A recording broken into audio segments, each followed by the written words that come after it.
الزمالك ضيع فوز سهل النهارده بسبب خطه العبقري بيسيرو.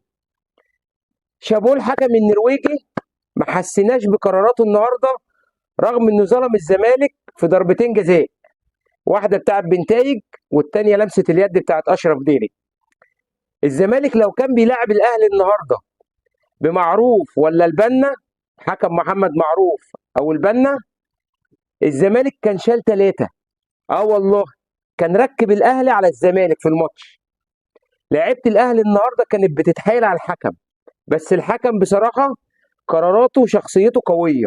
الزمالك النهارده كان بيلاعب الاهلي بزيزو وعبد الله السعيد الراجل وناصر منسي.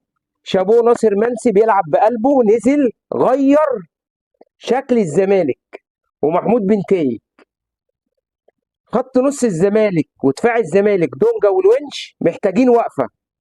اه والله انتوا الموسم ده ما جيتوش. مدرب الزمالك، انت لما اتجرأت على الاهلي النهارده حطيت الاهلي في ال 18 وضيعت ثلاث فرص محققين. ليه لعبت بثلاث مدافعين؟ لو لعبت بشلبي من اول الماتش شكلك كان اختلف. اللي جاب مشلاك وساب بن شرقي لازم يتحاسب.